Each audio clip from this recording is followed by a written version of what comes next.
வணக்கம். இது பரதி ஊடகத்தின் சற்று முன்னர் கிடைத்த செய்தி. எதிர்க்கட்சித் தலைவர் சஜித் பிரேமதாச நல்லாட்சி காலத்தில் அமைச்சராக இருந்தபோது நடந்ததாக கூறப்படும் மோசடி தொடர்பில் தற்போது விசாரணைகள் நடைபெற்று வருவதாக கூறப்படுகிறது. இலங்கையின் முன்னாள் ஜனாதிபதி மற்றும் முன்னாள் பிரதமராக இருந்த ரணில் விக்ரமசிங்க குறித்த குற்றச்சாட்டுகள் முன்வைக்கப்பட்ட நிலையில் அவருக்கான விசாரணைகள் மற்றும் கைதுகள் இடம்பெற்றிருந்தது. அதன் பின்னர் இது தொடர்பிலே லஞ்சம் மற்றும் ஊழல் குற்றச்சாட்டுகளை விசாரணை செய்யும் ஆணைக்குழுவின் முறைப்பாடும் அளிக்கப்பட்டிருந்தது.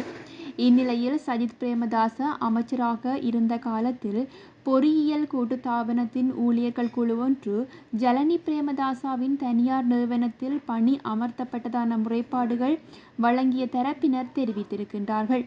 19 அரச ஊழியர்கள் இதற்காக பயன்படுத்தப்பட்டதாகவும் இதன்போது குறிப்பிடப்பட்டுள்ளது. குறித்த ஊழியர்கள் தங்கள் பணியில் தொடர்பில்லாத வேலைகளை செய்ய நிர்பந்திக்கப்பட்டுள்ளார்கள் எனவும், அதாவது சஜித் பிரேமதாசவின் மனைவியின் பணி, அவருடைய அரசியல் பணி மற்றும் அவருடைய தனிப்பட்ட பணி ஆகியவற்றிற்கு குறித்த ஊழியர்கள் பணி அமர்த்தப்பட்டிருப்பதாகவும் கூறப்பட்டிருக்கின்றது. ஆகவே ரணிலை தொடர்ந்து சஜித் ஜலனி மீதும் அடுத்ததாக இலங்கை அரசாங்கம் குறிவைத்துள்ளதாக தென்னிலங்கை வட்டாரங்கள் தகவல் வெளியிட்டுள்ளன.